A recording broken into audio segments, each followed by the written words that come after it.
সুপ্রিয় দর্শক, সম্পাদকীয়তে স্বাগত জানাচ্ছি আমি ওমর ফারুক। দেশে যাই ঘটে তা নিয়ে দুটি পক্ষ দাঁড়িয়ে যায়।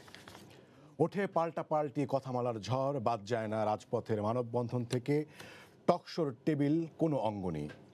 তাতে যাদের নামে রাজনীতি, সেই জনতার কোনো ক্ষতিবৃদ্ধি হয় কি? যদি হয় তবে সেটি কি? যদি না হয় তাহলে কেন এই কথার ফুলঝুরি? এসব প্রশ্নের উত্তর খুঁজতে আজকের সম্পাদকীয় নানা কথার রাজনীতি। এ বিষয়ে আলোচনার জন্য আজ আমাদের সাথে স্টুডিওতে আছেন আহমদ হোসেন, সাংগঠনিক সম্পাদক বাংলাদেশ আওয়ামী লীগ, আছেন আব্দুস সালাম, বিএনপি চেয়ারপারসনের উপদেষ্টা, এছাড়াও অনলাইনে যোগ দিয়েছেন রাজিকুজ্জামান রতন, কেন্দ্রীয় কমিটির সদস্য বাসদ। দর্শক, আপনারাও এই আলোচনায় অংশ নিতে পারেন। এজন্য আপনাদের ফোন করতে হবে টেলিভিশনে দেখানো নম্বরে। আমরা আলোচনা শুরুর আগে দেখে নিচ্ছি প্রধান শিরোনামগুলো। বসল পদ্মা সেতুর ৩৯তম স্প্যান, অপেক্ষা আর মাত্র দুটির। ডিসেম্বরে দেখা যাবে পুরো সেতু, স্বপ্ন পূরণের দোরগোড়ায় দক্ষিণাঞ্চলবাসী। বেগম জিয়ার বিদেশে চিকিৎসার আবেদন করা হলেও এখনো মেলেনি সাড়া। ৩ মাস পরে জানালেন বোন, চিঠি না পাওয়ার দাবি স্বরাষ্ট্রমন্ত্রী।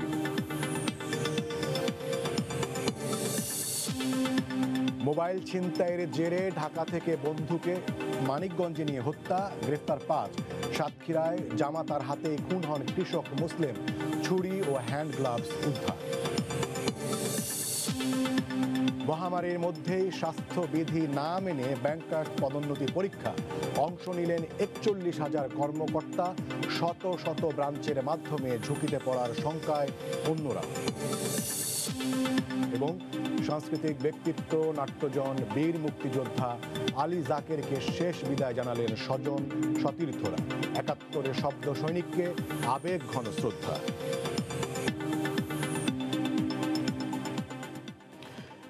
আপনাদের তিনজনকেই স্বাগত জানাচ্ছি আমাদের আজকের এই আলোচনায়। আমরা জানি যে বিভিন্ন ইস্যুতে বাংলাদেশে পক্ষ এবং বিপক্ষ দাঁড়িয়ে যায়। বিশেষ করে আমরা যেটি দেখি সেটি হচ্ছে আওয়ামী লীগ এবং বিএনপি এবং অন্যান্য দলও, মানে সরকারি এবং সরকার এবং সরকার বিরোধী দুটি পক্ষ দাঁড়িয়ে যায়। কিন্তু সেক্ষেত্রে আমি যেটি প্রথমেই সালাম ভাই আপনার কাছে জানতে চাই সেটি হচ্ছে গত ১২ বছর ধরে, মোটামুটি ১২ বছর ধরে আপনারা বিরোধী দলে, এবং ভোটের প্রশ্নে, অর্থনীতির প্রশ্নে, দুর্নীতির প্রশ্নে, আইন শৃঙ্খলা রক্ষার প্রশ্নে আপনাদের সমালোচনাগুলো আমরা জানি। বিভিন্ন মানে প্রেস কনফারেন্স, তারপরে হচ্ছে মানববন্ধন, টক শোতে এসবগুলো আপনারা বলে থাকেন। এবং সরকারের বিরুদ্ধেও যে সকল অভিযোগ ওঠে তারা আবার পাল্টা অনেক সাফল্যের কথাও বলেন এবং আবার আপনাদের সময়ের উদাহরণও দেন। আমি যে জায়গাটিতে আপনাকে জানতে চাই সেটি হচ্ছে যে বিরোধী দলেরও তো মানে যে অভিযোগগুলো আপনারা করেন, বিরোধী দল হিসেবে বিএনপিরও তো আপনার একটা দায়িত্ব থাকে, এবং সেই জায়গায় গত ১২ বছর ধরে আপনারা যতগুলো অভিযোগ করছেন, যত কথা বলছেন, মানে এমন কোনো উদাহরণ কি দিতে পারবেন যে এই কর্মসূচিটার কারণে বা এই কথাগুলোর কারণে সাধারণ মানুষ আসলে উপকৃত হয়েছে? আমরা তো রাজনীতি যারা করি সবাই তো জনগণের কথাই বলি, ও জনগণের স্বার্থে রাজনীতি করি এই কথাটাই বলি। এখন আপনার প্রশ্নটা যেখানে, সেটা হলো যে এটা বুঝতে হবে যে রাজনীতিটা আজকে কোথায় আছে। আজকে ডিসেম্বর মাস চলে আসতেছে, বিজয়ের মাস, যে কারণে আমরা দেশ স্বাধীন করলাম, যে গণতন্ত্রের জন্য। আজকে দুর্ভাগ্য তো এটাই যে দেখেন সেই সময় ৭০-এর নির্বাচনে আওয়ামী লীগ সংখ্যাগরিষ্ঠ আসন পাওয়ার পরে সেই সময় পাকিস্তান পার্লামেন্ট অধিবেশন ডাকার পরে আবার পার্লামেন্ট অধিবেশন বন্ধ করে দিল। অর্থাৎ আওয়ামী লীগ সংখ্যাগরিষ্ঠতা লাভ করার পরও তারা সরকার গঠন করতে দিল না। অর্থাৎ এটা আমি বলতেছি, এর আগে তো দীর্ঘ শত্রুতা আছেই, এবং তারপরে স্বাভাবিকভাবে সেটা দিল না বলে পরবর্তী পর্যায়ে ফাইনালি ২৫শে মার্চে যে ক্র্যাকডাউন হলো, তারপরে আমরা এর আগে থেকেই আমাদের স্বাধীনতার ডিটেল যেতে পারবো না। বলছে গণতন্ত্র, যে গণতন্ত্রটার কথা বললেন, কারণ গণতন্ত্রটাই তো মূল। আজকের সে আওয়ামী লীগ ক্ষমতায়, এবং দুর্ভাগ্যটা এইখানেই যে সে আওয়ামী লীগ ক্ষমতায়, যারা সেই সময় ক্ষমতায় যেতে পারে নাই বলেই কিন্তু সেই সময় সেই আন্দোলনের ডাক আমরা দিয়েছি। কিন্তু সেই আওয়ামী লীগ ক্ষমতায় আসার পরে, স্বাধীনতার পরে থেকেই কিন্তু বারবার আওয়ামী লীগ ক্ষমতায় আসার পরে গণতন্ত্রটা হুমকির সম্মুখীন হয়েছে। স্বাধীনতার পরেও ঠিক এমনিভাবে গণতন্ত্র, বহুদলীয় গণতন্ত্র, সব দল নিষিদ্ধ করে দিয়ে একদল গঠন করা, ঠিক আজকেও মনে করেন তারা ক্ষমতায় আসলো, ক্ষমতায় আসার পরে লাস্ট যে নির্বাচন, এর আগে নির্বাচন তো হলো যে আগেই তারা 100 অর্থাৎ মেজরিটি সংখ্যক বিনা প্রতিদ্বন্দ্বিতায় নির্বাচিত হয়ে ক্ষমতাটা আগে কনফার্ম করে নিল। সালাম ভাই, আমি আবার একটু বলি, এগুলো আসলে আমরা জানি। তো সেই জায়গায় মানে বিএনপি মানে বিরোধী দলের তো একটা অবস্থান থাকে যে তারা হচ্ছে মাঠে থেকে বা তাদের রাজনীতির মাধ্যমে দাবিটা আদায়ও করে। তো গত 12 বছরে সাধারণ মানুষের হয়ে কোন দাবিটা আপনার আদায় করতে পেরেছেন? না, এই যে একটা এই জিনিসটা যেটা আপনার এটাই রং, যে আদায়, এই আদায়টা মানে কি? আদায় মানে কি জোর জুলুম করে আদায়? একটা হলো যে একটা মানুষের সাধারণ একটা নর্মস আছে যে আমার একটা ডেমোক্রেটিক রাইট আছে, এমনকি আপনি ওই চেয়ারে বসে আছেন, আপনাকে আমি জোর করে তুলে দিব? আপনার নৈতিক দায়িত্ব, যতক্ষণ আপনার এখানে বসার রাইট আছে, এই টাইমটা শেষ হয়ে যাওয়ার পরে আপনি চেয়ারটা ছেড়ে দিবেন, আরেকজন এসে সেখানে বসবে। এটা নিয়ম। তো স্বাভাবিকভাবে যে একটা ডেমোক্রেটিক রাইটে যেটা হলো যে ভোটটা হলো মূল, যে ভোটের অধিকারের জন্য আমরা লড়াই করছি, এই ভোটের মধ্যে দিয়ে মানুষের রায়টা মানুষ প্রকাশ করবে। আপনার উপর যদি হ্যাপি হয় তাহলে আপনাকে আবার পুনর্নির্বাচিত করবে, আর আপনার 5 বছরের কর্মকাণ্ড যদি হ্যাপি না হয় তাহলে আপনার বিপক্ষে ভোট দিবে। এটাই তো নিয়ম। কিন্তু সেই কারণে আজকে সরকার তো সেই ভোটটাই দিতে দিচ্ছে না। রাজনীতিতে কি কখনো আমরা এরকম স্বয়ংক্রিয় ব্যবস্থা দেখেছি কিনা? আন্দোলন না, এই যে আপনারা সেই উপনিবেশ আমলের কথা চিন্তা করলে তো হবে না। আপনি একদিক দিয়ে বলবেন যে আজকে কেন আন্দোলন আজকে সহিংস হয়ে যাচ্ছে, আবার আরেক দিক দিয়ে বলবেন জোর করে ক্ষমতা থেকে নামাইতে হবে, এছাড়া আন্দোলন ছাড়া কেন সরকার নামবে। এটা তো কথা, এটা ডাবল স্ট্যান্ডার্ড কথা হয়ে গেল। কথাটা হলো যদি আপনি যদি গণতন্ত্রে বিশ্বাস করেন তাহলে গণতন্ত্র যে আমার অধিকারটুকু আছে সেই অধিকারটুকু আপনাকে নিশ্চিত করতে হবে। আপনাকে জোর করে ক্ষমতা থেকে নামাইতে হবে কেন? আমি তো ভোট দিয়ে নামাবো, আপনার ভোটিং রাইটটা কেন আপনি খর্ব করে নিচ্ছেন? তাই না? আজকে তো সেই জায়গাটাতেই আজকে নাই। আর মানুষের যে সমস্ত দাবিদার বা মানুষের জন্য রাজনীতি করে বিএনপি, যে কোনো ইস্যু নিয়ে, কোন ইস্যু নিয়ে বিএনপি রাজনীতি করে নাই। জনগণের কোন ইস্যু নিয়ে জনগণের সামনে আমরা যেতে পারি নাই। যতটুকু পারছি আমরা চেষ্টা করছি, যতটুকু পারি নাই সরকার নিষ্পেষণ নির্যাতনের কারণে পারি নাই। দেখো, যদি বলেন যে না বিরোধী দলে তো মার খাইতে হবে, যে হ্যাঁ মার খাচ্ছি, জেলে যাচ্ছি, তারপর মানুষের হয়ে যে সেটা আদায়, মানে সেই ক্ষেত্রে আপনার মনে হয় কিনা যে আপনারা এত ইস্যুর কথা বলছেন, সেই ক্ষেত্রে মানে বিরোধী রাজনীতি দল হিসেবে আপনারা সফল বলবেন নাকি ব্যর্থ বলবেন নিজেদেরকে? সফলতা ব্যর্থতাটা যাচাই করবে কে? জনগণ তো করবে। ফলটা দিয়ে বোঝা যায়? ফলই তো দেওয়ার সুযোগ নাই। অর্থাৎ আমি জনগণ যে ভিকটিম হচ্ছে কিনা বা জনগণ স্যাটিসফাইড কিনা এটা তো জনগণ ভোটটা দিয়েই প্রমাণ করবে। তা আপনি তো সেই ভোটটাই এর জন্য দিতে দিচ্ছেন না। আপনি তো ভোটিং রাইটটাই আপনি কেড়ে নিছেন, যে যাতে সরকার অর্থাৎ জনগণ সেটা না দিতে পারে। জনগণ আপনার উপরে স্যাটিসফাইড কিনা, খুশি কিনা, তাহলে যদি খুশিই থাকে তাহলে আগের রাত্রে নির্বাচন করবেন কেন? আগের রাত্রে ভোট নেবেন কেন? তাই না? আজকে আপনার বেসিক জায়গাটা, আপনার বেসিক জায়গাটাতেই আপনারা দেখা গেছে যে সাংবাদিকরাও বিভিন্ন সময় যে বিভিন্ন প্রশ্ন করেন যে আজকে মনে হয় যে বিএনপি রাস্তায় নাইমা জোর জুলুম করে আওয়ামী লীগরে নামাইতে হবে। সেটা তো না। সরকার পরিবর্তনের ডেমোক্রেটিক প্রসেসটাই হলো সুশৃঙ্খল আন্দোলন তো হয়েছে বাংলাদেশে। সুশৃঙ্খল আন্দোলন, লাখ লাখ মানুষ আমরাও নামছি, তারপরে কেউ হ্যাঁ আপনারাও নেমেছেন, আমরাও নামছি। সেটা কি আপনারা করতে পেরেছেন? না করতে, ওই তো তার মানে কি সে লাখ মানুষ নেমে তো সরকার পরিবর্তন, কারণ লাখ মানুষ মানে আমরা আন্দোলন করলাম, আপনার ভিতরে দাবি জানালাম, আপনি এগুলো কটাক্ষই করলেন। অর্থাৎ স্বৈরাচারের জন্মটা হয় কখন? আপনি বলতে যে স্বৈরাচারের জন্মটা, স্বেচ্ছাচারিতার জন্মটা হয় কখন? যখন আপনি মানুষের এই রাইটগুলোকে যখন আপনি খর্ব করে নেন, তখনই কিন্তু স্বেচ্ছাচারিতা আসে, তখনই স্বৈরাচারের জন্ম হয়। বা পৃথিবীর ইতিহাসে বহু এরকম আছে যে ডেমোক্রেটিক গভর্নমেন্ট স্বৈরাচার হয়ে গেছে, স্বেচ্ছাচার হয়ে গেছে। সালাম ভাই, আমি একদম আপনার যুক্তি একদম ধরে নিচ্ছি। সেটা হচ্ছে যে মানে ধরে নিলাম যে বর্তমান সরকার একদম সাধারণ মানুষের উপর নির্যাতন করছে, নিষ্পেষণ করছে। সেই জায়গায় বিএনপির ভূমিকাটা কি? বিএনপির রোল, বিএনপি যতটুকু প্লে করার বিএনপি চেষ্টা করছে। যে মনে করো আমরা জি, আমরা আমি চেষ্টা করছি আবার আপনার কাছে আসবো। জনগণের আহমদ হোসেন ভাই, আপনার কাছে যাওয়ার আসতে চাই। জন্য। সেটি হচ্ছে যে আপনারা দুর্নীতির বিরুদ্ধে কথা বলে, হাওয়া ভবনের বিরুদ্ধে কথা বলে, সেখানে দুর্নীতি হয় এমন অনেক কথা বলে আপনারা একটা সময় ক্ষমতায় এসেছেন এবং এখন প্রায় 3 টার্ম 12 বছর ধরে আপনারা আছেন। এখন আমরা যেটা শুনতে পাচ্ছি যে কানাডার মতো একটা এলাকায় বেগম পাড়ার মতো একজন দুজন নয়, মানে একটা পাড়ার মতো গড়ে উঠেছে, যেখানে হচ্ছে বাংলাদেশের দুর্নীতিগ্রস্ত একদম সাধারণ মানুষের টাকা, সেগুলো নিয়ে আমলা, রাজনীতিক, ব্যবসায়ী তারা সেখানে চলে গিয়েছেন। এরকম ঘটনা মানে অন্তত মানে টরন্টোর পাশেই অন্তত 200টা এরকম ঘটনা ঘটেছে বলে সেখানকার সাংবাদিকরা বলছেন। তো সেই জায়গায় আপনারা যে মানে দুর্নীতির বিরুদ্ধে জিরো টলারেন্সের কথা বলেন, দুর্নীতির বিরোধী অবস্থান নিয়ে ক্ষমতায় আসলেন, তো সেইটাকে আসলেই আপনারা কতটা মিন করেন আসলে? ভালো কথা বলছেন আপনি, একটা ভালো ইস্যু। করাপশনের বিরুদ্ধে আমাদের প্রতিবাদ বা করাপশনের বিরুদ্ধে আমাদের স্ট্যান্ড, এটা পরিষ্কার এখনও আছে। যে গতকালকে মাননীয় প্রধানমন্ত্রী স্পষ্ট বলেছেন যে অপরাধী যে পার্টিরই হোক তাকে ধরতে হবে, আর দুর্নীতিবাদ যেই হোক তাকে ধরতে হবে। দুর্নীতির প্রশ্নে প্রধানমন্ত্রী শেখ হাসিনার কোনো কম্প্রোমাইজ নেই। এখন প্রশ্ন হইতে পারে এই দুর্নীতিটা তো একদিনে গড়ে ওঠে নাই, এটা 12 বছরেই গড়ে উঠেছে। আপনি বলছেন 12 বছর, আমরা যখন দুর্নীতি শুনেন বিএনপির না, সাথে 12 বছরে হয় নাই, কিন্তু 12 বছরে যেগুলো হয়েছে সেগুলো না, কিভাবে হয়েছে? সেগুলো আপনি অ্যাকশন দেখেন। আমি একটা কথা বলতে দেন আমাকে, আমাদের সময় আমরা কিন্তু দুর্নীতির বিরুদ্ধে আমরা অ্যাকশনে যাচ্ছি।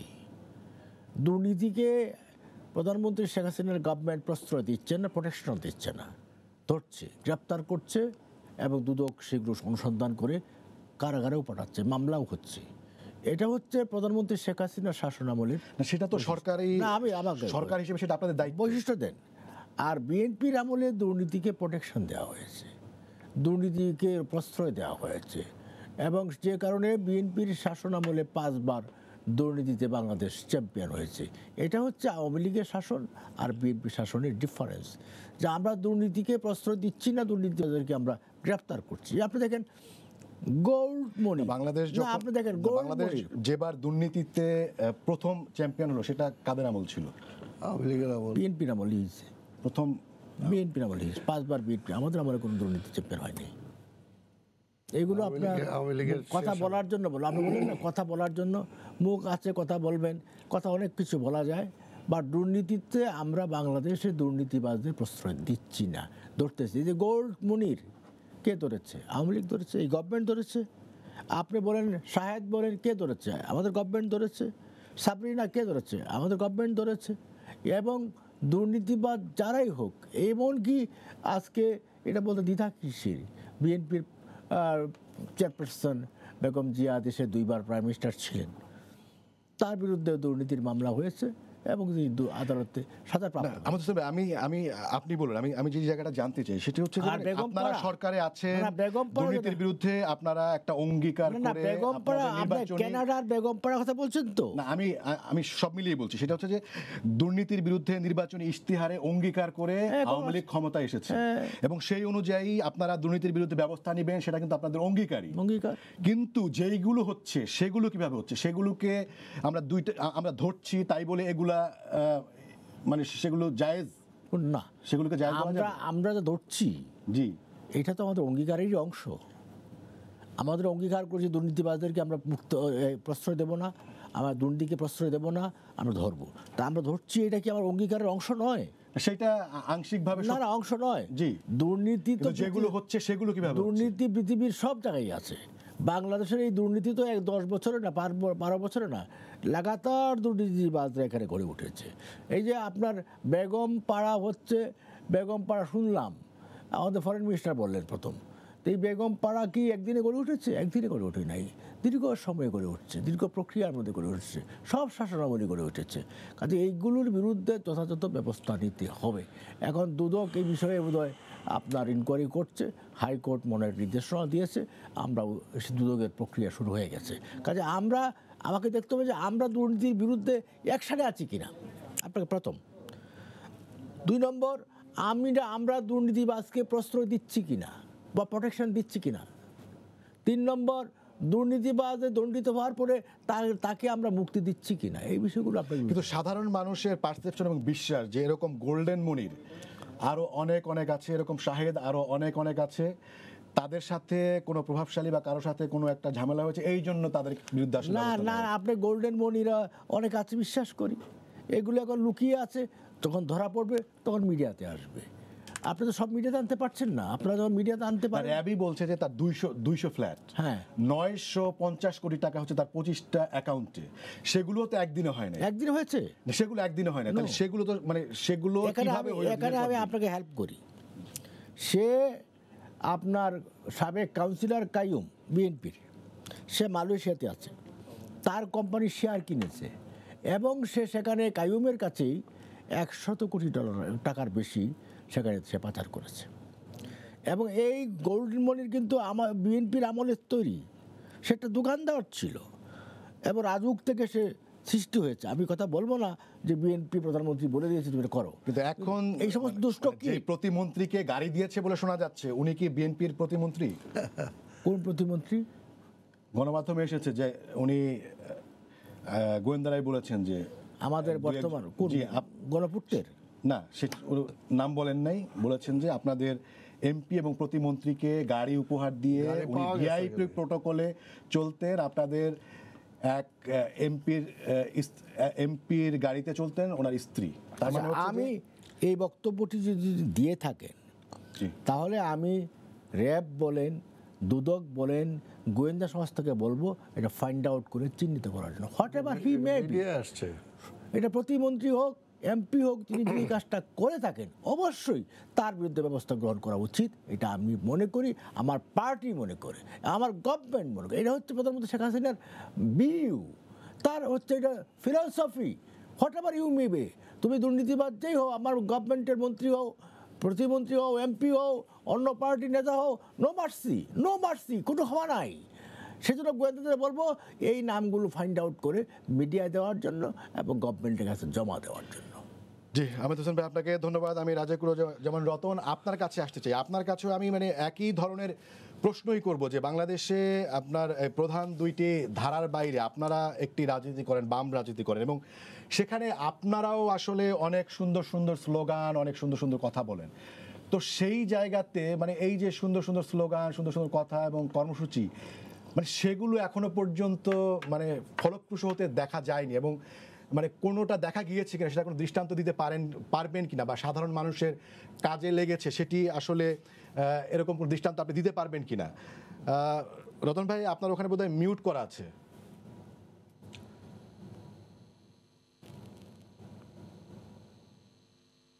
ধন্যবাদ। শুনতে পাচ্ছেন? জি, শুনতে পাচ্ছি, শুনতে পাচ্ছি। হ্যালো। জি, রতন ভাই শুনতে পাচ্ছি। প্রথমে একটা বিষয় একটু বলে নেই যে আমরা কোনো সুন্দর কথা বলি না, আমরা কিছু সত্য কথা বলার চেষ্টা করি। কারণ দুর্নীতিবাজকে ধরতে হবে এটা কোনো সুন্দর কথা নয়, এটা একটা প্রয়োজনীয় কথা।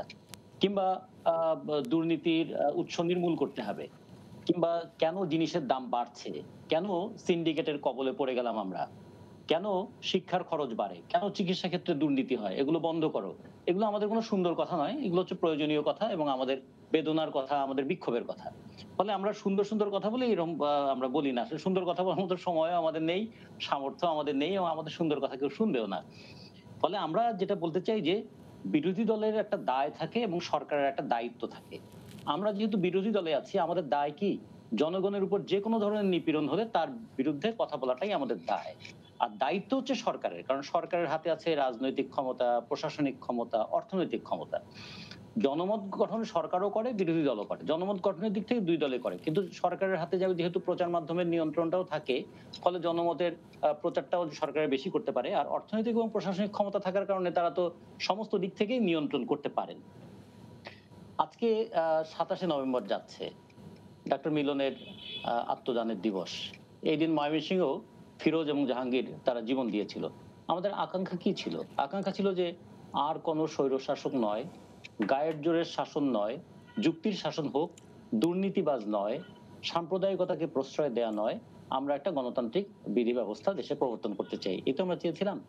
মিলনের মৃত্যুর 30 বছর পেরিয়ে গেল, এখনো এলো না গণতন্ত্র, এখনো এলো না মানে জনগণের শাসন। এখন আপনি যেটা বলছেন যে দেখুন, আমাদের আজ পর্যন্ত যতগুলো আন্দোলন হয়েছে, আন্দোলনের মধ্য দিয়ে বিরোধী দল দাবি আদায় করেছে এরকম ঘটনা কিন্তু খুবই কম। এক আইয়ুব সরকারের বিরুদ্ধে টানা ৯-১০ বছরের আন্দোলনের মধ্য দিয়ে তাকে পরবর্তীতে নির্বাচনে পরাজিত করা কিংবা তার আগে গণ অভ্যুত্থান সংগঠিত করা। আর এরশাদের বিরুদ্ধে ৯ বছরের আন্দোলনের মধ্য দিয়ে তাকে আ সকলে মিলে গণ অভ্যুত্থানের মধ্য দিয়ে পরাজিত করা ছাড়া বাকি সমস্ত আন্দোলনের কিন্তু একটা পরিসমাপ্তি হয়েছিল। সেটা যদি আমরা বলি ৭৩, ৭৯, ৯১, ৯৬, ২০০১, ২০০৮, ২০১৪ পর্যন্ত যদি ধরি, ২০১৮ আমরা রাত্রিকালীন নির্বাচনের কথা বা নাইবা বললাম। কিন্তু বাকি সবগুলোতে কিন্তু একটা নির্বাচনের একটা ব্যাপার ছিল। এখন এই নির্বাচনের জন্য একটা গণতান্ত্রিক পরিবেশ লাগে, একটা জনমত গঠন করা লাগে, যাচাই বাছাই করার ব্যাপার লাগে।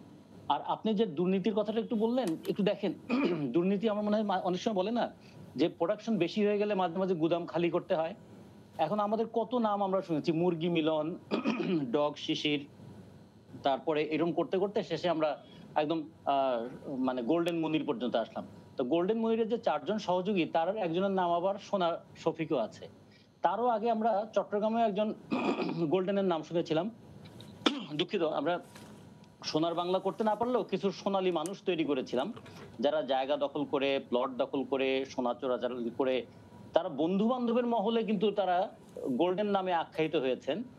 র‍্যাব ধরেছে কিন্তু অনেক পরে। তার আগে কিন্তু বন্ধুরা জানতো। তার আগে কিন্তু চারপাশের লোক জানতো। তার আগে কিন্তু রাজুকের লোকরা জানতো। তার ফলে এটা অনেক সময় আমাদের মনে হয় যে অ্যা এত তো ধরছে কিন্তু নতুন জন্ম হওয়ার প্রক্রিয়াটা যদি চালু থাকে তাহলে অনেকটা ওই গুদাম খালি করার মতো, যে নতুন প্রোডাকশন এত বেশি হয়েছে যে পুরনোদেরকে জায়গা ছেড়ে দিতে হবে। এইরকম প্রক্রিয়া কিনা। তো ফলে আমরা খুবই আশাবাদী হব যদি জনমতের প্রতিফলনটা অন্তত একটা গণতান্ত্রিক প্রক্রিয়ায় হয়, তাহলে মানুষের আকাঙ্ক্ষার প্রতিফলন তার ভোটে সে দেখতে পাবে। জি রতন ভাই, আমি সেটাও যখন ছোট্ট হচ্ছে না, করে আমি আপনার কাছে একটু জানতে চাই, সেটি হচ্ছে যে আমরা মানে যারা সরকারে থাকেন তাদের ধরেন এক ধরনের মূল্যায়ন হয় যে হ্যাঁ সরকার ব্যর্থ, সরকার এটা করতে পেরেছে, বা সরকার সফল, সরকার এটা মানে ব্যর্থ সে করতে পারেনি এবং সে সফল সে করতে পেরেছে। মানে বিরোধী দলে যারা থাকেন তাদের আসলে সফলতার ব্যর্থতার জনগণের কাছে কোনো বিষয় আছে কিনা, যে না এই এই এই দলটা বিরোধী দল হিসেবে সে সফল এবং এই বিরোধী দল হিসেবে সে আসলে ব্যর্থ, এরকম কোনো বিষয় কি জনগণের কাছে আছে কিনা? দুটো জিনিস আছে। একটা হলো যেমন ধরুন যে বিদ্যুতের যে ভুতুড়ে বিলটা হলো তার বিরুদ্ধে তো আমরা আন্দোলন করেছিলাম। সরকার কিন্তু সেই বিলগুলো বাতিল করেনি। তাহলে একদিক থেকে আমরা দেখলাম যে আমাদের আন্দোলনটা ব্যর্থ হলো। কিন্তু সরকার কিন্তু স্বীকারও করেছে যে তাদের পারফরম্যান্স বোনাস নেবার জন্য একদল কর্মকর্তা বর্ধিত বিদ্যুতের বিল দিয়েছিল। সরকার স্বীকার করলো কিন্তু সরকার পদক্ষেপ নিল না। তাহলে এটা তো একটা সরকারের নৈতিক ব্যর্থতা। আমরা কিন্তু আমাদের যৌক্তিক সাফল্যের দাবি করতে পারি, আমরা তুলে ধরেছিলাম সমস্যাটা। আমরা যেমন রামপাল নিয়ে যখন আন্দোলন করছি আমরা একটা যৌক্তিক যুক্তি তুলে ধরি। সরকার আমাদের দাবিটা মানেনি। কিন্তু এখন আবার সরকারই বলছে যে পরিবেশের দিকে আমাদের গুরুত্ব দিতে হবে। যদি পরিবেশের দিকে গুরুত্বই দিতে হয় তাহলে এমন কোন প্রকল্প কি নেওয়া উচিত যেখানে পরিবেশের বিপর্যয় হয়? কিংবা আমরা যখন বলি যে কোনো একটা ক্ষেত্রে অস্বাভাবিক ব্যয় আমরা দেখছি। এই অস্বাভাবিক ব্যয়ের বোঝা তো শেষ পর্যন্ত জনগণের উপরই চেপে বসবে। তাদেরকে ট্যাক্স বেশি দিতে হবে এবং তাদের উপর ঋণের বোঝাটা চাপবে। ফলে এগুলো নিয়ে কথা বলি। তারপরে যখন আবার দেখা যায় যে হ্যাঁ, অস্বাভাবিক ব্যয়ের বেশ কিছু নজির টের পাওয়া গেছে। এমনকি প্রধানমন্ত্রী নিজেও নাকি একনেকের বৈঠকে ৬,০০০-৭,০০০ কোটি টাকা অস্বাভাবিক ব্যয় দেখে সেগুলোকে কেটেও দিয়েছে। তাহলে আমরা যে এতদিন ধরে কথা বললাম সেটা স্বীকৃতি তো পেলাম না। যদি দেখা যায় যে পদ্মা সেতু রেল সেতু মানে পদ্মা সেতুতে রেল সংযোগের জন্য প্রতি বর্গমিটার মাটি ভরাট করার জন্য ৮০০ টাকা করে মানে করা হয়েছে, বরাদ্দ করা হয়েছে। যেখানে অন্য যেকোনো জায়গায় এটা ৪০০ টাকার বেশি নয়। এই যে দ্বিগুণ বরাদ্দ করা হলো, এটা তো পরবর্তীতে কেটেও দেওয়া হলো। এটা শুনলাম। তাহলে যে কেটে দিল, যারাই বরাদ্দটা করেছিলেন তাদের কি শাস্তি হলো? যদি আমাদের হইচইটা না হতো, যদি প্রচার মাধ্যমে বিষয়গুলো না আসতো, যদি মিডিয়া এটা নিয়ে তোলপাড় না করতো, তাহলে তো এই ৮০০ টাকা করেই খরচ হতো। তাতে তো ৫-৬ হাজার কোটি টাকা বাড়তি খরচ হয়ে যেত। তো সেই জায়গায় কি সরকার বলল, হ্যাঁ, বিরোধী দল কিংবা যারা রাজপথে আছেন তাদের আন্দোলনের কারণে দেশ আজকে ৬,০০০ কোটি টাকার বাড়তি খরচের হাত থেকে বেঁচে গেল। আমরা বিরোধী দলকে ধন্যবাদ জানাই। এরকম কথা কি কখনো তারা বলেছেন? ফলে বিরোধী দল একটা আনরিওয়ার্ডেড কাজ করে। তারা কাজ করেন কিন্তু কখনো পুরস্কৃত হন না, তারা কোনো স্বীকৃতি পান না এবং তারা কখনো সবসময় বদনামে জি রতন ভাই, আপনাকে ধন্যবাদ। আমি নিশ্চয়ই আপনার কাছে আবারও ফিরবো। আমাদের একজন দর্শক অপেক্ষা করছেন। দর্শক, আপনার পরিচয় দিয়ে প্রশ্ন করুন। আসসালামু আলাইকুম। ওয়ালাইকুম আসসালাম। আমি কামরুজ্জামান লাবলু, নাটোর লালপুর থেকে বলছি। জি জি বলুন।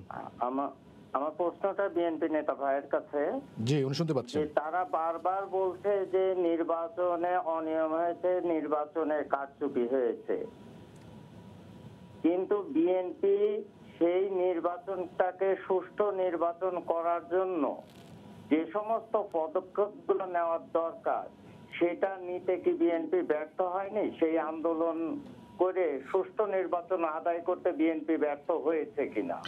জি, আপনাকে ধন্যবাদ। জি, আমি ওনার প্রশ্নের উত্তরটা দেব। খুব ভালো প্রশ্ন। তার আগে আমি এর আগের এটা একটু টানতে চাই। আপনি বলছেন দুর্নীতিতে চ্যাম্পিয়ন। 96 সালে আওয়ামী লীগ যখন ক্ষমতায় আসলো, সেই দুর্নীতি টানতে যায় কিন্তু 96 সালের শেষের থেকেই, অর্থাৎ 2001-এর আগের থেকেই দুর্নীতিটা শুরু হলো, সেটাই পরবর্তী সরকারকে টানতে হয়েছে। আর দুর্নীতির মামলার কথা বললেন বেগম খালেদা জিয়া। বেগম খালেদা জিয়ার চেয়ে বেশি দুর্নীতির মামলা ছিল বর্তমান প্রধানমন্ত্রীর বিরুদ্ধে। আরেকটা হলো যে উনি বললেন যে আমাদের নেতা কাইয়ুম, এখন মানে আছে না যে তুমি দোষ করো নাই, আরেকজন দোষ করছো, তো সব দোষ হলো বিএনপির। এগুলো বলে আসলে কোনো ছাড় পাওয়া যায় না। একটা জিনিস আমি বলি এখানে, আমি পরে আপনার শোনাতে চাই। এই কয়েকদিন আগেই দেবপ্রিয় ভট্টাচার্য, তিনি বিএনপি করেন না, তিনি একজন মানে অর্থনীতিবিদ এবং ভালো লেখক, সবাই সেটা জানে। তার একটা লেখা এখানে আমি বলতে চাই, যে তিনি বলছেন যে প্রধানমন্ত্রী রিসেন্টলি বক্তৃতা দিচ্ছেন, খুব ভালো কথা বলছেন, কিন্তু তার মধ্যে কয়েকটি তিনি বিষয়ে সঠিকভাবে বলেছিলেন, যেমন সামাজিক নিরাপত্তা বাড়াতে হবে, ব্যক্তি খাতে প্রণোদনা দিতে হবে, তারল্য বাড়াতে হবে। কিন্তু এসব ভালো নীতি কার্যকর করতে গিয়ে বাংলাদেশের দুর্বল প্রশাসন, দুর্বল স্থানীয় সরকার, দুর্বল রাজনৈতিক সংস্কৃতি, কার্যকর গণতন্ত্রের অভাব, বহুমতের জায়গা না থাকা এবং দুর্বল তথ্য প্রবাহের ইত্যাদির কারণে সেই পরিমাণ সুফল তিনি দিতে পারেন নাই। আরেকটা জায়গায় তিনি বলছেন যে বাংলাদেশের বর্তমান পরিস্থিতিতে নীতি সংস্কারের ক্ষেত্রে সবচেয়ে বড় সমস্যা হলো অস্বীকারের মনোভাব, অর্থাৎ সরকার সব কিছু অস্বীকার করেন, তথ্যের প্রতি অবজ্ঞা এবং যারা সমালোচনার কথা বলে তাদের প্রতি বৈরী ভাব করা, পুরো বিষয়টাকে এমনভাবে অস্বীকৃতির ভেতর দিয়ে নিয়ে যাওয়া হয় যাতে মেধার তুলনায় আনুগত্যর গুরুত্বটাই বেড়ে যায়। অর্থাৎ মেধার এখন কোনো মূল্য নাই, এখন কে কতটুকু আওয়ামী লীগের প্রতি আনুগত্য আছে সেটাই হলো বড় প্রশ্ন। এই কারণে কিন্তু আজকে এগুলো আসতেছে। দুর্নীতির কথা বললে তো আজকে দেখেন আওয়ামী লীগ, ছাত্রলীগ, যুবলীগ, স্বেচ্ছাসেবক লীগ, প্রত্যেকটা দলগতভাবে তারা দুর্নীতির সাথে জড়িত এবং এটা প্রমাণিত হয়েছে। এবং ঢাকায় ক্যাসিনোর মধ্য দিয়ে প্রমাণিত হয়েছে তাদের এমপি, তাদের মন্ত্রীরা কীভাবে কিন্তু সেগুলোর বিচার কোথায়? অর্থাৎ আমি বড় ভালো কথা বললাম, দুর্নীতির জিরো টলারেন্স বললাম, কিন্তু আসলে প্রতিষ্ঠানগুলোকে আমি সেভাবে কিছুই করলাম না, আর সেগুলোকে আরও কার্যকর করলাম। আর প্রতিষ্ঠানকে আজকে সবচেয়ে বড় কথা হলো যে বাংলাদেশের, আমরা জানি যে পুলিশ অনেক কার্যকর, বাংলাদেশের পুলিশ অনেক এফিশিয়েন্ট, কিন্তু সেই পুলিশকে তারা সত্যিকার অর্থে কার্যকর অর্থে সেভাবে কাজ করতে দেয় না। যেমন আমরা দেখলাম নোয়াখালী ফেনীতে যে ওই যে এটা হলো যেটা মারলো যে একটা মহিলাকে উলঙ্গ করে, দেখা গেলো যে সেটা ঘটনা ঘটছে বেশ কতদিন আগে, 15 দিন আগে না 2 সপ্তাহ আগে, সেই সময় কিছু হয় নাই। যেই ঘটনাটা মিডিয়াতে আসলো পরের দিনই কিন্তু পুলিশ প্রশাসন তাদেরকে গ্রেপ্তার করতে সক্ষম হলো। অর্থাৎ প্রশাসনকে যদি নিরপেক্ষভাবে কাজ করতে দেওয়া হয় তাহলে কিন্তু এই বিষয়গুলো আসে না। এখন আমাদেরকে বুঝতে হবে, দেখেন আমেরিকার নির্বাচন হয়ে গেল, আমেরিকার নির্বাচন, বর্তমান প্রেসিডেন্ট ট্রাম্প অনেক কথাই বলল, দুর্নীতি হয়েছে, ভোট কারচুপি হয়েছে, এই হয়েছে, অনেক রকম সে জোকারের মতো অনেক ভাব করলো, কিন্তু সেখানে প্রশাসন কি, অর্থাৎ ও কি বলল তাতে কিন্তু কিছুই আসা যায় নাই। প্রশাসন কিন্তু তার রাইট ওয়েতে স্টেপগুলো নিয়ে এখন যাতে পরবর্তী যে প্রেসিডেন্ট সে যাতে ক্ষমতা নিতে পারে, গ্রহণ করতে পারে, তার দিকেই কিন্তু তারা এগোচ্ছে। এমনকি ট্রাম্পের যে দল, সেই দলও পর্যন্ত, দলের সিনিয়র নেতারাও পর্যন্ত কিন্তু তার সেই কথার মধ্যে তারা সেগুলো আনে নেই। অর্থাৎ আমি যদি গণতন্ত্রটাকে রক্ষা করতে চাই, দেশটাকে রক্ষা করতে চাই, মানুষের মৌলিক অধিকারগুলোকে রক্ষা করতে চাই, একটা জায়গায় আমাদের আসতে হবে, একটা জায়গায় ঐক্যমত্য হইতে হবে যে আজকে নির্বাচনটা কীভাবে সুষ্ঠু হতে পারে, মানুষের ভোটের অধিকারটা কীভাবে হতে পারে। মানুষের আপনি ভোটের অধিকার দিলেন না, আজকে শুধুমাত্র বিএনপি না তো, যে রাজীব রতন সাহেব বললো, আজকে বাংলাদেশে শুধুমাত্র আওয়ামী লীগের সাথে যে কয়েকটা রাজনৈতিক দল আছে, 2-4টা ছাড়া, আর কেউ তো বলে নাই যে কোনো এই নির্বাচনগুলো স্বচ্ছ হয়েছে, এই নির্বাচনগুলো মানুষ ভোট দিতে পারছে। আর শেষমেশ যে প্রশ্নটা করলেন আমার শ্রোতা এবং দর্শক ভাই, তাকে আমি ধন্যবাদ জানাই যে আসলে দেখেন, হ্যাঁ বিএনপি চেষ্টা করছে। আমি ছোট্ট উদাহরণ, এটা একটা ছোট্ট উদাহরণ। ঢাকায় 18 নির্বাচন হলো, সেই নির্বাচনে আমি সমন্বয়কারী ছিলাম। সেই নির্বাচনে মনে করেন আমি অন্তত ব্যক্তিগতভাবে চেষ্টা করেছি যে মানুষগুলোকে যাতে কীভাবে ভোট সেন্টারে নিয়ে যাওয়া যায়, আনা যায়। আমরা প্রোগ্রাম দিতাম, ধরেন আমরা একটা প্রোগ্রাম দিলাম যে আগামীকালকে উত্তরার ওই মডেল টাউন ওই জায়গায় একটা সমাবেশ হবে। দেখা গেলো আওয়ামী লীগ সেই জায়গায় যায়, পরের দিন মঞ্চ টচ করে তারা সমাবেশ করার জন্য রেডি হয়ে গেল। আমরা কি করছি? অ্যাভয়েড করে আমরা অন্য জায়গায় করছি, অর্থাৎ যাতে ক্ল্যাশটা না হয়, মানুষ যাতে ভয় না পায়, মানুষ যাতে ভোট সেন্টার আসতে পারে। কিন্তু তারা কি করলো? ইলেকশনের দিন প্রত্যেকটা সেন্টারে তারা সেই রকম অরাজকতা সৃষ্টি করলো, হাজার হাজার লোক এনে যে অবস্থা সাধারণ মানুষ ভোট সেন্টারে যেতে পারলো না। বক্তব্য জানেন, মানে দর্শক যে সরাসরি যেটা প্রশ্ন করেছেন যে বিএনপি ব্যর্থ কিনা। না, বিএনপি ব্যর্থ না, বিএনপি তো চেষ্টা করতেছি, এত কিছুর প্রশ্ন। বিএনপি আর কি করবে? বিএনপি একটা আন্দোলন, এখন তো কোনো আন্দোলনও নাই, তারপরে মামলা হচ্ছে। তো বিএনপি আর কি করতে পারে? বিএনপি নেত্রী, দেশনেত্রী বেগম খালেদা জিয়া, একটু আগে আপনার এখানে যে আইসা শুনলাম যে তার পরিবারের পক্ষ থেকে তার চিকিৎসার জন্য আবেদন করা হয়েছে, আর সরকার বলতেছে তার আবেদনই পায়নি। এটা কোন রাষ্ট্রে আমরা অবস্থান করছি? কোথায় বসবাস করছি? যেটা একটা এমন একটা সেই মধ্যযুগে আমরা আছি যে একটা এখানে চিঠি যাইতে, এখন ব্রিটিশ সাম্রাজ্য আছে, সেখানে যায় চিঠি আমাকে পৌঁছতে হবে।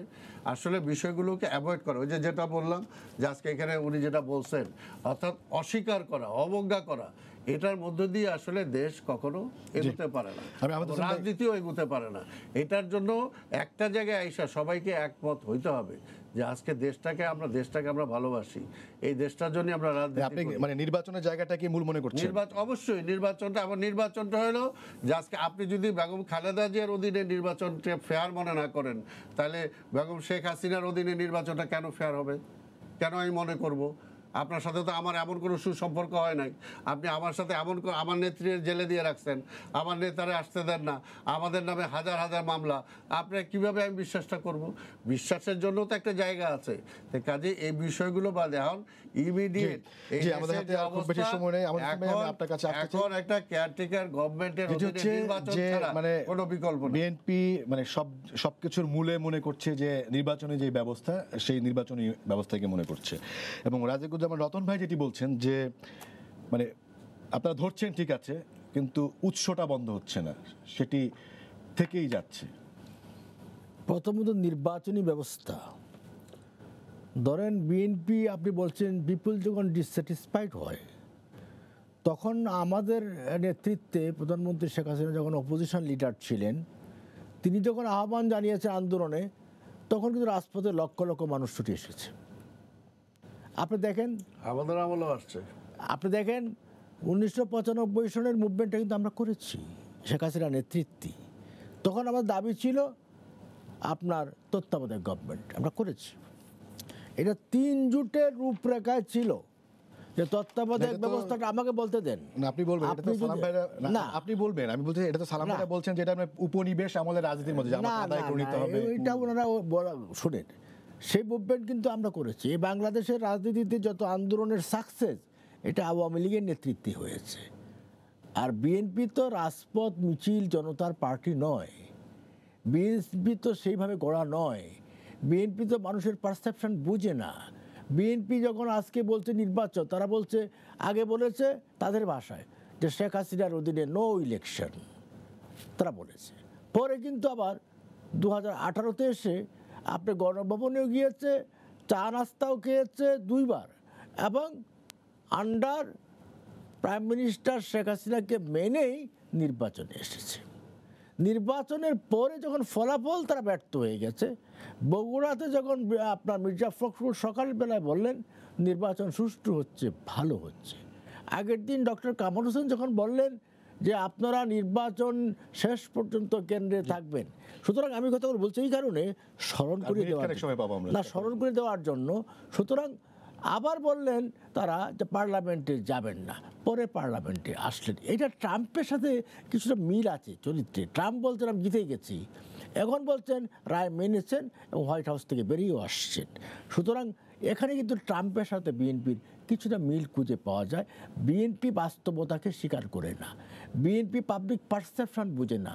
তাদের আমলে মানুষ মারা যায় নাই 1991 সনে, কৃষক 19 জন 18 জন কৃষককে হত্যা আমাদের করেছে। আপনার মিনিট খানিক সময় হবে। আমি একটা ছোট করে জানতে সেটি হচ্ছে যে আপনারা মানে কোনটাকে মানে মানে মূল জায়গা মনে করেন যে বিএনপি আন্দোলন করতে পারে নাই এই জন্য আমি আসলে এটা হচ্ছে না ওইটা নাকি না, আমি ওই জায়গায় আসি। আমরা মূল জায়গা বুঝি সংবিধান, constitution. We must uphold the constitution. সেই কনস্টিটিউশনকে আমরা আপহোল্ড করি। এবং তাহলে বলেন কেন যে বিএনপি আন্দোলন করতে পারছে না তারা তারা যেহেতু দাবি করে, তাদের আন্দোলন হচ্ছে পেট্রোল বোমার আন্দোলন, তাদের আন্দোলন হচ্ছে সন্ত্রাসের আন্দোলন, তাদের আন্দোলন হচ্ছে বাড়ি পোড়ার আন্দোলন, তাদের আন্দোলন হচ্ছে মানুষ হত্যার আন্দোলন, টেরোরিজমের আন্দোলন নয়।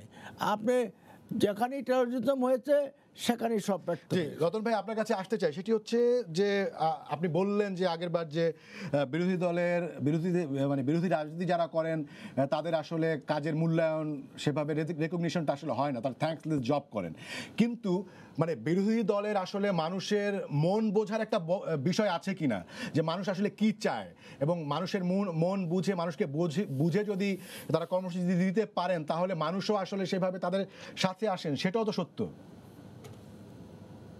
আসলে মানুষের যে মন বুঝতে পেরেছি কি পারি নাই সেটার মাপকাঠিটা কি হবে, তার জন্য তো মানুষের কাছে যেতে হবে এবং মানুষের মনটা পরীক্ষা করার সুযোগ দিতে হবে। আমরা সেটা কিন্তু একটা নির্বাচন বলি, সুষ্ঠু এবং অবাধ নির্বাচন হলে হয়তো মানে সেটাও সুযোগটা দিতেই হবে, মানে যারা সরকারে থাকবেন তাদেরকে আসলে সেই সুযোগটা দিতে হবে। হ্যাঁ, তাদের দয়া দিতে হবে দুটো কারণে। একটা হলো সেটা কোনো বদান্যতা নয়, এটা তাদের বদান্যতার দয়া জন্য নয়, এটা হলো একটা গণতান্ত্রিক মূল্যবোধের কারণে। এটা যদি না হয় তাহলে স্বেচ্ছাচারী মানসিকতা দিয়েই দেশ পরিচালিত হবে। এবং স্বেচ্ছাচারী দেশ পরিচালিত, যেমন ধরুন কয়েকদিন আগে আমরা দুর্নীতির সঙ্গে আর একটা কথা শুনলাম না, আমাদের পররাষ্ট্রমন্ত্রী বললেন যে বিদেশে যারা বাড়ি টাড়ি বানিয়েছে তাদের একটা বড় অংশই হলো সরকারি কর্মচারী। আচ্ছা, সরকারি কর্মচারীরা বিদেশে কিভাবে টাকা পাঠাতে পারে, কেমন করে পাঠাতে পারে? বাংলাদেশ ব্যাংকের কি কোনো এরকম বিধান আছে যে বাংলাদেশ থেকে টাকা পাঠিয়ে বিদেশে বাড়ি ঘর কেনা যায়? তবে এটা মনিটর করবে, এটা মনিটর করবে তো রাজনৈতিক দল, যে দল ক্ষমতা থাকে সে। আমি তো উদর পিণ্ডি বুদর ঘাড়ে চাপিয়ে দিলে হবে না যে রাজনীতিবিদরা করেনি, সরকারি কর্মচারীরা করেছে। আবার সরকারি কর্মচারী বললো আমরা করিনি, রাজনৈতিক দলের মন্ত্রী এমপিরা করেছে। এইরকম করে মানুষকে বিভ্রান্ত করে তো আমি সমস্যাটাকে আড়াল করতে পারবো না।